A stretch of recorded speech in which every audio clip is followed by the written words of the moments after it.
Math is fun.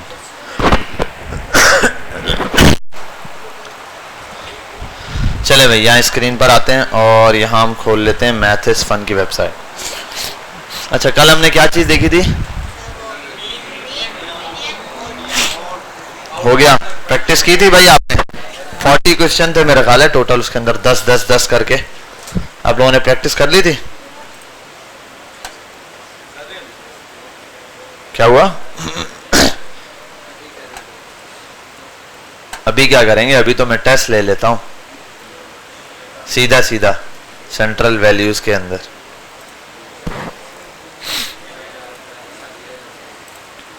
कर ली होगी practice, correct correct answer बताओगे तुम लोग तो। वन टाइम तो चला लिए। चल बेटा पंजे वाले खड़े हो जाओ आप बेटा आप, हाँ हाँ खड़े हो जाओ। इसका आंसर बताओ।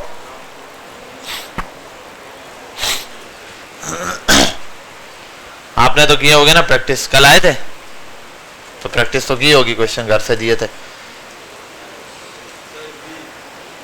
बी आंसर है? हाय हाय हाय, बी कैसे बता रहे थे? हाँ, मैथ में स्कूल नहीं पढ़ते? क्या बोल रहे हो? तो फिर बेटा यहाँ हम किसी को नहीं पढ़ा सकते। जो मैथ नहीं पढ़ सकता वो घर जाए। मैथ से पहले वाला कोर्स यहाँ पे खत्म हो गया, अब आगे सारा कोर्स मैथ का है, फिर छुट्टी। 3 चीजें सीख ली, घर जाओ। आगे पूरा कोर्स मैथ का है, सब कुछ मैथ का है। फाइनेंशियल अकाउंटिंग मैथ का है, एक्सेल मैथ का है, फॉर्मूले मैथ के, सब कुछ मैथ का है। तो मैथ नहीं पढ़ सकते तो घर जाओ, अब और तो कुछ हल नहीं है। मैंने तो बिल्कुल जीरो से स्टार्ट किया, थोड़ा थोड़ा देता रहा हूं भाई, ये 10 क्वेश्चन कर लो, 10 क्वेश्चन कर लो, 10 क्वेश्चन कर लो। और 10 क्वेश्चन भी मौजूद है, आंसर भी मौजूद है। इनको प्रैक्टिस कर लेते, जिनको कुछ नहीं आता था इतना आ जाता भाई। 5 का, हाँ भाई आप खड़े हो जाओ, इसका आंसर बताओ। किए है ना क्वेश्चन या नहीं किए? कहां तक कर रहे थे भाई? ये तो कितनी देर प्रैक्टिस कर रहे थे? प्रैक्टिस की है किसी ने? नहीं बेटा, ये कल परसों में टेस्ट ले लूंगा, ठीक है, अपनी तरफ से मैथ का। आपने ये क्वेश्चन कंप्लीट करना है। मैं बता देता हूं कौन कौन से क्वेश्चन इसके हैं। अभी तो सीधे 10 ये हैं, 10 इसके अंदर है, 10 इसके अंदर है, 10 इसके अंदर है, 10 इसके अंदर है, सब मीन मीडियन मोड के। यहाँ आ जाओ तो सिर्फ मीडियन के क्वेश्चन मिलेंगे 10 आपको अलग से, सिर्फ मीडियन। यहाँ आ जाओ मोड के मिलेंगे, और यहाँ आ जाओ तो तीनों के कंबाइन मिलेंगे। इनकी प्रैक्टिस कर लीजिएगा हर क्वेश्चन की, ठीक है भाई? बैठो। अच्छा, यहाँ आते हैं हम। एक चीज देखनी थी हमने आज, द रेंज तो देखा हुआ है वैसे। द रेंज इज, रेंज क्या होती है सिंपली रिपीट कर रहा हूं, वैसे तो हमने रेंज मैंने आपको डिटेल में बताई हुई है थोड़ी बहुत। Range is the difference between the lowest and highest value. किसी भी चीज की कम से कम वैल्यू कितनी है और ज्यादा से ज्यादा कोई कितनी चीज दे सकता है, वो क्या है? आपकी रेंज है भाई। कम से कम कितने की चीज खरीद सकते हो और ज्यादा से ज्यादा कितने वाली चीज खरीद सकते हो, ये क्या हो गया? आपके पास एक रेंज हो गई। डिफाइन करता है कि भाई बिलफर्द एक बंदा कोई चीज खरीदने जा रहा है, वो अब देखता है अपनी रेंज, ठीक है। वरना हम देखते हैं गाड़ी खरीदने जाना है, अब मैं गाड़ी ले लूंगा, कोई बंदा बोल कहता है। अब गाड़ी तो करोड़ों की भी है ना, है या नहीं? 17 18 करोड़ की भी गाड़ी होगी। अब आपने क्या करना है? रेंज देखनी है कि कम से कम कितने वाली ले सकता हूं और ज्यादा से ज्यादा कितने। तो ये जो आपकी रेंज, ये जो चीज आप बता रहे हो कि लोएस्ट और हाईएस्ट अमाउंट, इसके दरमियान जितनी भी चीजें हैं वो क्या है? रेंज है। इसके दरमियान की कोई भी अमाउंट क्या डिफाइन कर रही है? रेंज डिफाइन कर रही है। The range can be misleading. Example 8 11 5 और 3 6 6 7। अब यहां आ गया, इसमें से इसको माइनस किया, क्या बचा? इसकी लोएस्ट वैल्यू क्या है? 5। हाईएस्ट वैल्यू क्या है? ये है। The single value 3616 makes the range large but most value are around 10। कह रहा है कि भाई ये एक वैल्यू, अब देखो कभी कभार ऐसा भी हो सकता है कि इसके अंदर कोई मिस्टेक हो जाए। वो कह रहा है जितनी रेंज है ये तो सब क्या आ गई है? 10 के दरमियान या 10 के आसपास की अमाउंट है, लेकिन अचानक से एक वैल्यू जो है ये, इसको छोड़ के बाकी सब क्या है? जो है उससे लोएस्ट है, बाकी ये एक बहुत ज्यादा हाईएस्ट या लार्जेस्ट बन गई है। ठीक है, इसके कुछ क्वेश्चन है। एक इसका फॉर्मूला टाइप का है रेंज का। Range can also mean all output values of a function. Function के अंदर आउटपुट दे सकता है। इसके अंदर अब दो चीजें, डोमेन है और क्या नाम है हमारे पास रेंज के अंदर फंक्शन आ जाता है। खैर अभी हम इस चार्ट को नहीं छेड़ेंगे, इसके अंदर और डिटेल है। अगर किसी ने देखना हो तो यहाँ जाके देख सकता है, थोड़ा सा डिटेल के अंदर इसको बताया होगा डोमेन क्या होती है, रेंज क्या होती है, फंक्शन क्या होता है। ठीक है, तो हमारा खैर इतना ज्यादा इससे ताल्लुक नहीं है, इतना जितना आइडिया होना चाहिए इतना मैंने बता दिया, काफी है। जो हमारा मेन टॉपिक है वहां चलता हूं मैं। रेंज को देख लेना वैसे, ठीक है, थोड़ा बहुत। और हाँ, यूनिवेरिएंट और बाइवेरिएंट डेटा। ठीक है, पहला जस्ट रेंज का इंट्रोडक्शन देखा है। रेंज होती क्या है आपको पता होना चाहिए, किस चीज की कहां तक रेंज है। हर चीज की नॉर्मल एक रेंज होती है। जैसे मैंने कहा था रेंज के अंदर ह्यूमन के बारे में इंसानी वेट की रेंज होती है, इसी तरह इंसानी वजन की क्या नाम है वो रेंज होगी। कम से कम भाई इतना वजन हो सकता है, ज्यादा से ज्यादा क्या हो सकता है। अब एक इंसान का वजन आधा पाव हो सकता है, हालांकि 225 ग्राम या 250 ग्राम जो है वो वेट तो है, लेकिन इंसान का वेट नहीं हो सकता। ठीक है, 1000 किलो किसी इंसान का वेट नहीं हो सकता। इस तरीके से रेंज के अंदर बात हो रही है। तो मुख्तलिफ चीजों की क्या होती है बात, रेंज के अंदर की जाती है। अच्छा, अब डेटा में दो टाइप्स और आती हैं, दो तरह का डेटा हमें मिलता है। एक होता है यूनिवेरिएंट और एक होता है बाइवेरिएंट। यूनिक से निकला है, यूनिट से निकला है, मतलब अकेला एक। Uni means one variable one type of data. Uni means one variable, uni का बेजो लफ्ज निकला है यूनिक। ठीक है, और यूनिट ये यहीं से लिखना है, UNIT यूनिक या यूनिट। इसका मतलब होता है अलग थलग सबसे, है ना, एक अलग सी चीज। तो ये ऐसा वेरिएबल होता है जिसके अंदर क्या होगा, सिर्फ एक टाइप का डेटा ऐड किया जाएगा। क्या ऐड किया जाएगा, सिर्फ एक टाइप का। जैसे ट्रैवलिंग टाइम इन मिनट्स।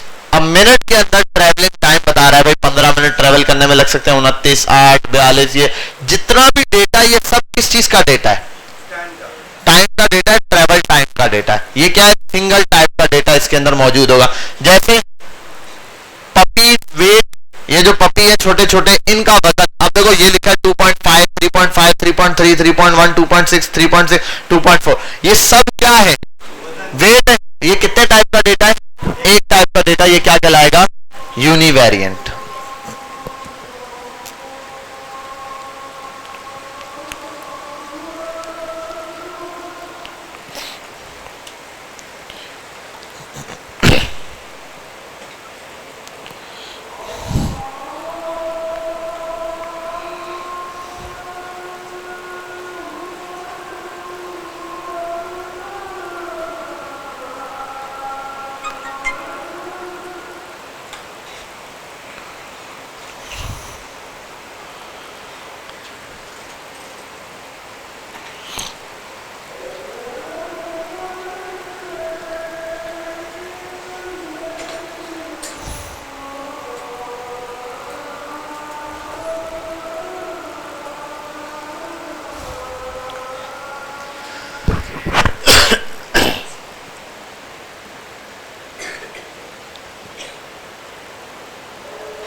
अच्छा भाई, अच्छा खत्म नहीं हुई, बहुत टाइम लगा दिया, मौलवी साहब बड़े स्लो हैं।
अल्लाहु अकबर, अल्लाह।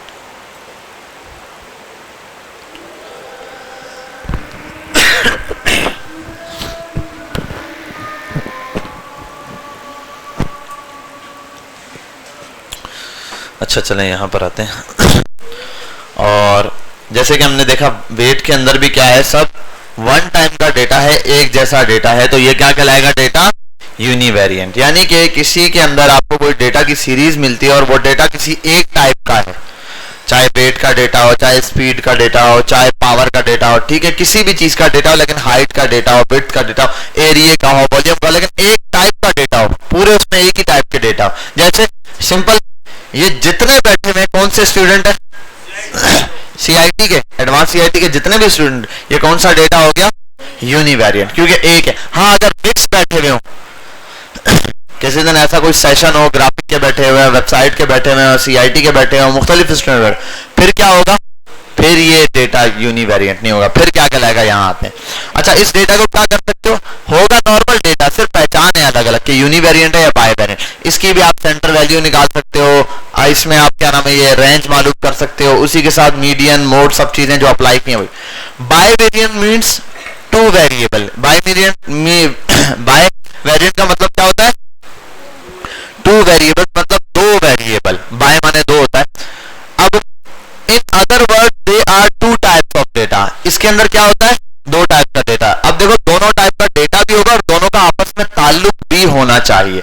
अगर दोनों का आपस में ताल्लुक नहीं है तो फिर भी वो डेटा बाइवेरिएंट नहीं होगा। जैसे यहां आ गया सेल्स वर्सेस टेम्परेचर, वही वाली बात जो पहले हम ये एग्जांपल देख चुके हैं। आइसक्रीम की सेल का ताल्लुक किससे था, टेम्परेचर से था, मौसम के साथ था। अब आइसक्रीम बोल दो, गन्ने के जूस का बोल दो, या तरबूज के शरबत का बोल दो, इनका ताल्लुक क्या है, टेम्परेचर से। सर्दियों में बर्फ वाली जगह जहां बर्फ पड़ती है वहां तुम ठंडा ठंडा तरबूज का शरबत लगा लो, बिकेगा नहीं, सेल जीरो हो जाएगी। सेल पर इफेक्ट कहां से आ रहा है, टेम्परेचर से। तो बाइवेरिएंट में क्या होता है, दो लोगों का डेटा होता है या ज्यादा भी हो सकता है, लेकिन उनका आपस में क्या होना चाहिए, ताल्लुक लाजमी होना चाहिए, आपस में कोई ना कोई कनेक्शन होना चाहिए, तभी वो डेटा बाइवेरिएंट कहलाएगा। मतलब टेम्परेचर का और मैं बोल दूं हाइट की, सुभान की हाइट एक तरफ, या बच्चों के स्टूडेंट्स की हाइट लिख दूं और एक तरफ टेम्परेचर लिख दूं, मैं बोलूं दो डेटा आ गए, क्या ये बाइवेरिएंट है, नहीं है भाई। गर्मी से हाइट का तुम्हारी क्या ताल्लुक भाई, गर्मी होगी छोटे हो जाओगे, सर्दियां होगी तुम लोग खिंच जाओगे, लंबे हो जाओगे, नहीं भाई, एक जैसी रहेगी हाइट, ठीक है। वेट का ताल्लुक भी नहीं है, तो ये चीजें ऐसी हो, क्यों, क्योंकि हमने ऐसे कंपेयर करना। अब डॉट प्लॉटिंग वगैरह हमने देखी हुई है। अच्छा, इसमें कोई वो नहीं दिया हुआ।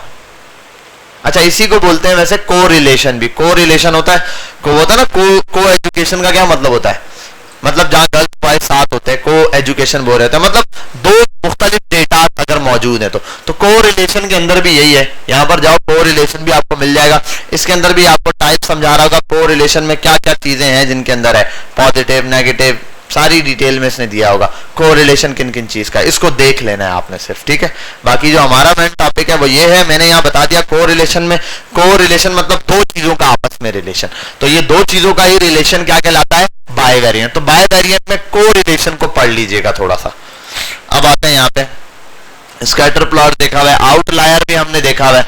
आउटलायर की इसने यहाँ पर एग्जांपल्स दी होंगी कि भाई ये चीजें चल रही हैं, देखो आउटलायर में इसने मुख्तलिफ चीजों के जंप्स का रिकॉर्ड किया, ठीक है, एक जंप क्या आ गई, -0.56। अब जरा इसको लाइन में चेक करते हैं, बाकी सब डेटा कहां मिल रहे हैं, लेकिन ये एक कहां मिल रहा है, तो ये अकेला डेटा क्या कहलाएगा, आउटलायर कहलाएगा। भाई ये इतनी अचानक से जंप मार दी, बिल्कुल मुख्तलिफ बच्चे आए और हर एक ने जो है यहां से यहां तक जंप मारी, 3 feet 2 feet 4 feet 2 feet 3 feet 4, एक बच्चा आया उसने सीधा जंप मारी 15 फीट।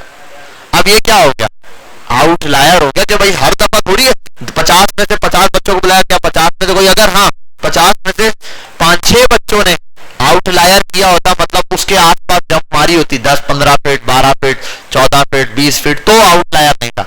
लेकिन अभी सब 5-6 फीट के अंदर ही है और एक अचानक से आ गया जिसने 20 फीट की जंप मार दी, वो क्या हो गया, अकेला आउटलायर हो गया। तो जब डेटा देखा जाएगा तो उस आउटलायर को साइड पे करके देखा जाएगा, ठीक है।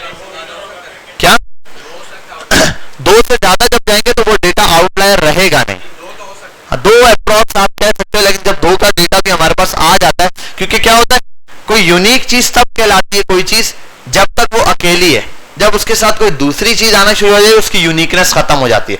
तो आउटलायर में भी यही बात है, जब दो डेटा आना शुरू हो गया, अब डेटा बढ़ गया, फिर ये नंबर ऑफ डेटा पे डिपेंड करता है। मतलब 10 के अंदर अगर 2 आ गया तो उसको साइड पे नहीं कर सकते, क्योंकि 10 में से 2 तो है कैटेगरी में। 50 में से 2 आ गया, यू कैन, आप उसको लीव कर सकते हैं। 100 में से 2 का डेटा आ गया, लीव कर सकते हो, ठीक है। वो तो आप टोटल, अब देखो होता ना भाई 20, अगर मेरे पास टोटल 10 बच्चे बढ़ते हैं और मेरे 3 बीमार हैं तो क्लास पे अच्छा खासा इफेक्ट पड़ेगा। 3 नहीं बीमार, 30% स्टूडेंट बीमार है, ऐसा ही है, ठीक है। लेकिन अगर 100 में से 3 बीमार है तो इतना बड़ा इशू नहीं है, 100 में से 3 बच्चे नहीं आए, क्यों? क्योंकि क्या है, सिर्फ 3% नहीं आए। परसेंटेज नोट करनी है आपने। अगर 10 में से 2 या 3 आउटलायर निकल आते हैं तो ये तो 30% बनता है, लेकिन अगर 50 में से निकल आते तो इट्स ओके। और एक के लिए तो है ही, अगर एक अमाउंट बिल्कुल आउट जा रही है, ठीक है। और हाँ, उन आउटलायर के अंदर भी एक चीज देखी जाएगी कि वो आउटलायर आपस में मैच करते हो, आपस में क्या करते हो, मैच करते हो। बिल्कुल ये हो गया आउटलायर, अरे मैंने बंद कर दिया क्या, अरे यार ये कैसे हो गया। यहां आते हैं और कंट्रोल शिफ्ट टी। अच्छा भाई, तो अभी हम आउटलायर की एग्जांपल देख रहे थे। यहाँ लाइन के अंदर इसने अमाउंट बताई, सब एक तरफ थे और एक आउटलायर यहाँ था -5 वाली जगह पे, ये रहा, ठीक है, इट्स ओके। अगर दूसरा आउटलायर यहाँ पे बच जाता फिर तो चलो ये एक पूरी सीरीज बन गई, कुछ यहाँ पर है कुछ यहाँ पे। लेकिन अगर दूसरा इस तरफ आ जाए बिल्कुल ही, अब इन दोनों का आपस में भी कोई ताल्लुक नहीं है, फिर ये दोनों आउटलायर इग्नोर हो जाएंगे। क्योंकि भाई एटलीस्ट 2 जो अलग अलग आ रहे हैं वो आपस में तो कुछ ताल्लुक रखते हो, इनका आपस में भी कोई ताल्लुक नहीं है, तो फिर वो दोनों आउटलायर हम इग्नोर कर देंगे। अगर 12 महीने में एक शो हाँ सही कमाए, हाँ तो उन दोनों मंथ के बीच हाँ, अब 2 मंथ में हर दफा हर साल वो 2 मंथ में ऐसा कमाए होता है। देखो पूरा रमजान और क्या होता है, शवाल नहीं, रजब शाबान रमजान, रजब शाबान और रमजान, ये 3 महीने शॉप वालों के लिए क्या होते हैं, हाँ सीजन वाइज होते हैं। अब ऐसा नहीं है कि इनमें सेल बस एक ही साल अचानक से हो गई, रिपीटेडली होती रहती है, हर साल ही ज्यादा होगी ना इन रमजान, इन 3 महीनों में हर साल की तरह इन 3 महीनों में ज्यादा सेल होगी, तो ये आउटलायर नहीं है। हाँ अचानक से, अब देखो यही 3 महीने होते हैं, लेकिन अचानक से 10 साल के अंदर, किसी 2 साल के अंदर अचानक से जनवरी में ज्यादा सेल हो गई, अब ये क्या है, आउटलायर है भाई। अचानक से किसी चीज का हो जाना जिसका कोई था नहीं। बाकी रमजान में तो पता है अगर 50,000 भी हो गई, एक बंदा बोलता है यार एक दिन की आज 60,000 हो गई, कोई आउटलायर नहीं भाई, हो जाती है, ऐसी सेल पॉसिबल है। हाँ उसमें भी आउटलायर हो सकता है, अचानक से अब रमजान में उसकी सेल पूछो यार 50,000 होती है, अचानक से एक दिन 2 लाख हो गई। अब पिछले 10 साल का रिकॉर्ड देख लो या 1 साल का ही देख लो, पिछले 2 साल का 3 साल का देख लो, रमजान में मैक्सिमम सेल 50-60 होती है, तो वो 1 या 2 लाख जो सेल हुई है वो क्या है, एक दिन की सेल, वो आउटलायर है, उसको थोड़ा अलग गिनेंगे। ये नहीं बोलेंगे भाई वो 1 साल, यार एक दिन में कितनी सेल होती है रमजान, यार रमजान में हमारा काम बहुत चलता है, 2 लाख तक सेल हो जाती है। अब मसला ये है हर साल और रमजान के हर दिन 50-60 हजार तक मैक्सिमम होती है, 2 लाख तो 10 साल के अंदर एक दिन हुई है, तो वो एक दिन क्या हो गया, आउटलायर हो गया। अच्छा यहां पर आता हूं और इस चीज को देखना है, प्रोबेबिलिटी। क्या क्या देखा है अभी मैन, हम लोगों ने सिर्फ रेंज को जरा सा देखा है और आउटलायर पर आए, और दूसरी क्या चीज बनाई है, यूनिवेरिएंट और बायवेरिएंट, बस। अच्छा यूनिवेरिएंट बायवेरिएंट पर थे, इसके अंदर इसके क्वेश्चन शायद हैं, देख लेना नीचे जाके, 10 नहीं क्वेश्चन दिए ही नहीं, वाह कोई क्वेश्चन नहीं है इसके अंदर। अच्छा को रिलेशन वगैरह भी इसने यहाँ डिटेल में समझाया है। किसके, देखो ये इंफॉर्मेशन है बायवेरिएंट के, मैं डेटा दे दूंगा आपको, बोलूंगा अब ये बताओ ये डेटा बायवेरिएंट है या यूनिवेरिएंट है, ठीक है, हाँ पहचान करनी होगी। डेटा की एग्जांपल है, कुछ इंफॉर्मेटिव डेटा है जिसकी सिर्फ इंफॉर्मेशन है, ठीक है, और इंफॉर्मेशन का क्वेश्चन इंफॉर्मेशन से होता है, प्रैक्टिकली नहीं लिया जाता, ठीक है। अच्छा यहां आ जाते हैं, प्रोबेबिलिटी पर आ जाता हूं। How likely something is to happen, कोई चीज के होने के कितने इम्कानात हैं, किसी चीज के होने के कितने इम्कानात हैं, ये क्या कहलाएगा, प्रोबेबिलिटी कहलाएगा। इसमें सबसे आसान तरीका होता है सिक्का, सिक्का उठाता हूं, चलो भाई सिक्का फेंकने लगाओ, चांद आएगा या 5 आएगा। अच्छा आजकल 5 है, वो पहले तो पता नहीं क्या, अगर चांद होती थी पता नहीं मस्जिद होता था क्या क्या, हाँ क्या होता था, अच्छा ठीक है ठीक है। तू गंदी मिसाल ही देना क्लास में भी। पत्थर को थूक लगा के फेंकते थे यार, तुम ही फेंकते थे अपने जिंदगी में बड़े बड़े पाप की, ये पाप की पत्थर को थूक लगा के फेंके यार। कहाँ से है, ऐसा कोई करता था? अच्छा नहीं यार, हमने तो कभी नहीं किया यार। सिक्का, इतना सिक्का तो रखते ही थे, 1 रुपए का तो रख ही लेते थे टॉस करने के लिए, पत्थर पे थूक लगा के यार। छोड़ो यार, मूड खराब कर दिया। अच्छा यहाँ देखो, अब किसी चीज के होने के कितने इम्कानात हैं, ये क्या कहलाता है? ओए बस वसिफा दल तक हो रहा, शोरमा का। अच्छा कि भाई सिक्का जब फेंका जाएगा क्या आएगा? चांद आएगा कि 5 आएगा? बताओ।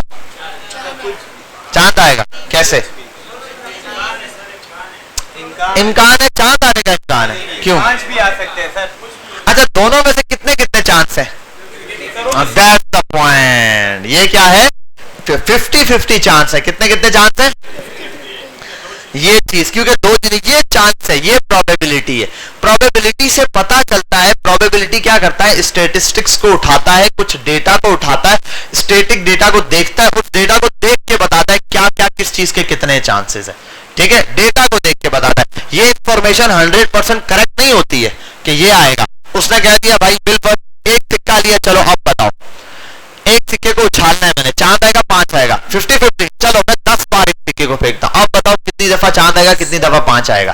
तब भी 50-50 चांस है कि भाई 5 दफा चांद को आना चाहिए, 5 दफा 5 को आना चाहिए। ये क्या है हमारे पास? प्रोबेबिलिटी है कि इम्कान है ये होगा। ठीक है, लेकिन पॉसिबिलिटी है मैं फेंकूं 9 दफा चांद आ जाए और 1 दफा 5 आए, या 6 दफा 5 आ जाए, 4 दफा चांद आए, है ना? तो प्रोबेबिलिटी क्या बताती है हमें किसी चीज के कितने चांसेस हैं। ये बिजनेस के अंदर बहुत ज्यादा इंपॉर्टेंट होती है भाई, किसी चीज में कितना रिस्क है। रिस्क को कैलकुलेट करने के लिए भी हम प्रोबेबिलिटी का सहारा लेते हैं। क्या इम्कानात हैं भाई इस चीज के? ठीक है, 80% को क्या कहा जाए? अभी बताएंगे ना। 80% तो आया ही नहीं है, 80% भी आएगा, 70 भी आएगा, 60 भी आएगा डिटेल में। अब 80% क्या होगा? देखो 8/10, 8/10 का मतलब क्या होता है? 80% किसी भी चीज का 8 में से। अब बताओ मुझे, अब ये तो हमने किसकी मिसाल देखी थी? सिक्के की। अब 6 है मेरे पास, छक्का डाय, उस डाय को फेंकता हूं, 1 आने का कितना चांस है? 50%। और 2 आने का कितना चांस है? 50%। 100% तो यही हो गया। अब 3-4 आने का चांस ही नहीं है। हाँ, अब यहां पर ये नहीं होगा। अब कैसे डिवाइड करेंगे? जैसे 1 के लिए 1/6, 2 के लिए 2/6, 3 के लिए 3/6। 100 को 6 से भी डिवाइड करेंगे। चांसेस इसके ऐसे हैं, जिस चीज, अब एक सिक्के, एक छक्के के अंदर, एक डाइस के अंदर कितनी बार कोई नंबर रिपीट हुआ है उसके उतने चांस है। हर नंबर कितनी दफा रिपीट हुआ है? 1 दफा। हर एक का चांस 1 दफा। तो 1/6, 1/6, 1/6 है। बिल्कुल एक डाइस ऐसा है जिसके अंदर, जैसे ये ना, सब साइड पर ये बना हुआ है 6 ऐसे, यहां पर भी 1 है, यहां पे भी 1 है, यहां पे भी 1 है, सिर्फ 1 दफा 6 है, बाकी सब जगह 1 है, एक साइड पर 6 है। अब बताओ ज्यादा चांसेस किसके आने के? लेकिन 1 के आने के कितने चांस है और 6 के आने के कितने चांस है? ये कैसे कैलकुलेट करेंगे? अब 1 कितनी दफा लिखा हुआ है? 1 कितनी दफा लिखा हुआ है वहां पे? 5 दफा। तो 5/6 है इसका चांस, और 6 आने के कितने चांसेस है? 1/6। अब इसको आप कैलकुलेशन में, परसेंटेजेस में कैलकुलेट करो, अमाउंट को निकाल के कि भाई कितने चांसेस है, मल्टीप्लाई बाय 100 कर देना। अब आपको पता चल जाएगा परसेंटेज में किस चीज का कितना चांस है। क्या 1 के 5% इसलिए चांस है, मैंने कहा एक छक्का है, ठीक है, उसके अंदर अभी ऐसे परसेंटेज में बता देता हूं ना, कैलकुलेशन निकालो यार। नहीं नहीं, मैंने नहीं कहा, ये मैंने चक्का बनाया है ना, आप समझे नहीं, सपोज करने का। हाँ, मैंने सपोज करने का बताया ना, मैंने यहाँ समझाने के लिए बताया कि हर नंबर 1 दफा होता है, लेकिन मैंने कहा बिलफर्ड मैं एक ऐसा छक्का कहता हूँ जिसपे सब जगह 1 ही 1 है, लेकिन सिर्फ एक जगह 6 लिखा हुआ है। अब जब मैं छक्का फेंकूंगा ज्यादा बार क्या आएगा? 1 ही आएगा, 1 का ही चांस है, ठीक है। हाँ, अब ये 1 के चांसेस क्या आ रहे हैं भाई? 5/6 करो, मल्टीप्लाई बाय 100 करो, 83.3% इसका है, बाकी जो बच गया वो इसका 70.77। ठीक है भाई, ये परसेंटेज है इसका और ये परसेंटेज है इसका। अब आपको ये चीज कहां दिख रही होती है बताओ मुझे, सब बहुत शौकीन हो इसके। Shot, good shot. देखते हो ना पाकिस्तान और इंडिया का चार्ट नजर आ रहा होता है, परसेंटेज। जैसे वो छक्का मारता है या कुछ अच्छे स्कोर लेता है ज्यादा होते तो वो दिखा देता है। अच्छा, अब जैसे बैटिंग इनिंग शुरू ही नहीं हुई है, क्या होता है, एक सीरीज जिसने स्कोर बना दिया उसका 100% चांस होता है कि यही जीतेगी, क्योंकि अभी उसके स्कोर 0। हाँ हाँ हाँ, विन प्रेडिक्टर होता है। हाँ, उसमें क्या होता है, वो भी यही प्रोबेबिलिटी बता रहा होता है कि भाई अगर इतने नंबर हैं, इतने में उस बंदे ने पहले कितना अमाउंट मारी है, कितने कितने नंबर आ सकते हैं, उसको कैलकुलेट करता है। वो थोड़ी लंबी कैलकुलेशन है, होती यही चीज है, वो भी प्रोबेबिलिटी और स्टैटिस्टिक्स पे काम कर रहा होता है। देखो यहां तक बात समझ आई कि किस चीज के आने के कितने चांसेस है। अब बाय डिफॉल्ट क्या होता है, बाय डिफॉल्ट ये होता है, डस्टर कहां है,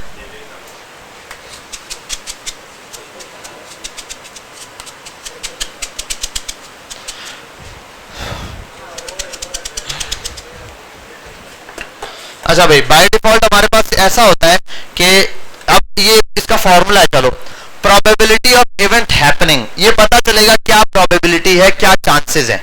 इसका फॉर्मूला है टोटल आउटकम्स। टोटल आउटकम्स कितने हैं, एक छक्के में कितने आउटकम होते हैं, कितने रिजल्ट होते हैं, 6 रिजल्ट होते हैं, या तो 1 आएगा, 2 आएगा, 3 आएगा, 4 आएगा, 5 आएगा, ठीक है। उसमें से हर चीज का कितने चांस है, हर चीज कितनी दफा रिपीट हुई है, 1 कितनी दफा होता है एक छक्के में। अब देखो मैं एक चार्ट बना देता हूं, 1 के आने के कितने चांसेस है, 2 के, 3 के, 4 के, 5 के और 6 के। इनके चांसेस पता है कितनी दफा, कैसे पता चलेंगे, इन सब का क्या आंसर होगा, 1 एक ही दफा आता है तो 1/6, ये भी एक दफा आता है तो ये भी 1/6, ये भी 1/6, 1/6, 1/6, 1/6, सबके टोटल चांसेस कितने बन रहे हैं परसेंटेज में, 17.7। हर एक चीज का चांस कितना है, 17.7। ये कहता है कि अगर आप 6 दफा छक्के को फेंकोगे तो एक दफा 1 आएगा, एक दफा 2 आएगा, एक दफा 3, एक दफा 4, एक दफा 5, एक दफा 6, एक दफा 7। हर एक का चांस क्या है, इतनी दफा है कि ये चीज आनी चाहिए। लेकिन चांस है, जरूरी नहीं है आप फेंको 3 दफा, हो सकता है तीनों दफा एक ही चीज आ जाए। बात समझ आ रही है। तो ये है प्रोबेबिलिटी, इससे पता चलता है हमें किसी चीज के जीतने के इम्कानात हैं या नहीं है। देखो एंड में क्या होता है, जब बिल्कुल आखिरी इसमें प्रोबेबिलिटी क्या दिखाता है, बिल्कुल एंड पर ले जाता है, जब उस पर आप देखो 1 ओवर में 35-40 रन चाहिए, 36 रन चाहिए, अभी तक क्या है वो चांसेस दिखा रहा होता है आपको भाई कि अभी भी अगर 6-36 लगाएगा तो जीत सकता है। जैसे ही वो एक बॉल मिस करता है या चौका मार देता है, 2 स्कोर होते हैं, वो प्रोबेबिलिटी के चांस क्या हो जाते हैं, जीतने के इम्कानात कम से कम कम से कम कम। एंड में क्या होता है, जब लास्ट बॉल पे बिल्कुल एक बॉल पे 50-20 रन चाहिए, एक बॉल पे 30 रन चाहिए, वो क्या करता है, 0 कर देता है। भाई अब कोई चांस नहीं, आप जीत ही नहीं सकता भाई। गुड शॉट, वाह दीदी, ठीक है भाई। ये हमने देखा इस तरीके से काम कर रहा है, 4/8। अब इसने एक बात बोली सिंपल, इसने कहा there are 5 marbles in a bag. एक बैग के अंदर 4-5 मार्बल है, 4 ब्लू कलर के और एक रेड कलर का है। What is the probability that blue marble gets picked. अब ये बताओ, चलो एक बैग है, उसके अंदर 4 ब्लू कलर के मार्बल है और एक रेड कलर का, और मिक्स करके रखे हुए, और मैं आंखें बंद करके बैग में हाथ डालता हूं और मार्बल निकालता हूं। किस मार्बल का चांस ज्यादा है निकलने का, रेड का या ब्लू का? क्यों भाई, क्यों ब्लू के ज्यादा है। तो अब देखो 4 पे अब टोटल नंबर कितने मार्बल, 5 है। ब्लू वाले के कितने चांसेस हैं, तो ब्लू के चांसेस ब्लू है तो ब्लू के लिए 4/5, और इसका कितना है 1/5। ठीक है, बात समझ आ गई, क्लियर हुई कि कितना परसेंट किस चीज का चांस है। यहां से हमें क्या पड़ा, अच्छा 1 का क्या बनता है देख लेना, 20% बनता है। हाँ हाँ, ये बन गया 20%, ठीक है, और इसका कितना चांस है 80%। अब चांस है, ऐसा नहीं कि हो सकता मैं निकालूं और ये ब्लू निकल जाए, लेकिन ये 20% चांस पर जीता है। हालांकि चांस था ही नहीं, 20% था, लेकिन फिर भी हो सकता है रेड ही निकल आए। ये प्रोबेबिलिटी लाइन होती है। इसमें क्या होता है, किसी चीज का बिल्कुल इम्पॉसिबल हो जाना। जैसे मैच में मैंने कहा ना कि बिल्कुल यार अब एक बॉल पे 30-40 रन चाहिए, पॉसिबल नहीं है, ये इम्पॉसिबल की कैटेगरी में आ रहा होता है। दूसरा है अनलाइकली, हो सकता है शायद आ ही जाए यार, मतलब 36 रन एक बॉल में बनाना, ये तो सबको पता है इम्पॉसिबल है, ठीक है। लेकिन एक बॉल में अगर बिल्कुल बोलूं 7 रन बनाने, 8 रन बनाने, अब बज़ाहिर तो इम्पॉसिबल है क्योंकि छक्का ही मार सकता है, लेकिन एक बॉल का फिर भी कोई अनलकी चांस है कि वो करा दे, वाइड हो जाए। कोई अनलकी क्या है, चांस है मेरे पास, तो इसको मैं यहाँ अनलकी में गिन सकता हूँ कि अनलाइकली हो सकता है भाई, हो सकता है वो होता ना क्या बोलते हैं कुछ ऐसी किस्मत चल जाए कि बस चल जाए तो चल जाए, ये पॉसिबिलिटी है। लेकिन एक बॉल पे 30 रन या 40 रन इसकी पॉसिबिलिटी है ही नहीं भाई। वो एक रन पे 40 कितनी सारी तो 9 नहीं उठा के फेंक देगा या सारी वाइड तो नहीं दे देगा, लेकिन एक बॉल पे 7 रन ये पॉसिबिलिटी है, ठीक है भाई। वो छोड़ो चौके की भी हो जाती है, वाइड बॉल पर टच मार दे पीछे से चली जाती है चौका, जो भी लगता है। खैर मैं इतना क्रिकेट खेलता नहीं, मुझे आइडिया नहीं है, लेकिन सुना हुआ है। एक है इवन चांस, हाँ यार चांस है, कुछ ऐसे स्कोर्स होते हैं यार एक बॉल में 20 रन 22 रन, यार चांस है, छक्का चौका मार सकते हैं, लोग बनाते हैं, पॉसिबिलिटी है। और ये भी पॉसिबिलिटी है 6-6-36 भी बनाया हुआ है मैच में, मेरे ख्याल है किसने बनाया। हाँ वो मेरा फेवरेट प्लेयर था इंडिया का, चला गया बेचारा। अच्छा लाइकली, और लाइकली का मतलब भाई इसके ज्यादा चांसेस हैं भाई। एक ओवर है और 6 रन बनाने, एक ओवर है 10 रन बनाने, इसलिए चांसेस ज्यादा है, ये क्या हो गया लाइकली हो गया। कभी कभी लाइकली में बेचारों के साथ बुरा हो जाता है।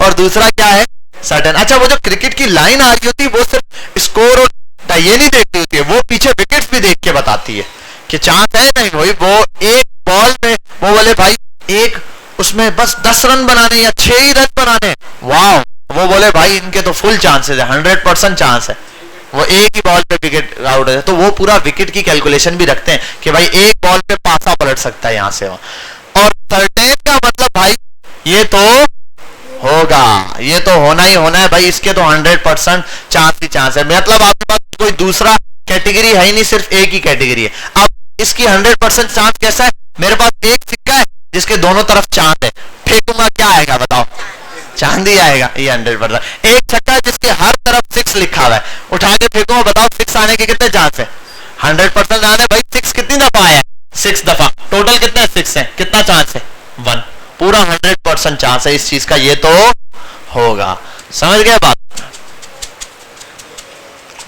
मतलब अनलिमिटेड बॉल है आपके पास, कोई विकेट भी नहीं है, मारने कुछ नहीं करना, बस आप खड़े आप एक छक्का मार रहे हैं, कितना चांस है 100% चांस है। अनलिमिटेड बॉल है, कराते जाओ एक छक्का तो लग ही जाएगा भाई, सामने कोई अनाड़ी ना खड़ा हो ऐसा, ठीक है। ये आपके बात आ गई। अच्छा आगे इसने एक बात बता दी, इतनी पंचायत पढ़ाने के बाद एंड में बोलते हैं probability is just a guide, ये सिर्फ एक गाइडलाइन है, हिदायत है आपको समझाने के लिए।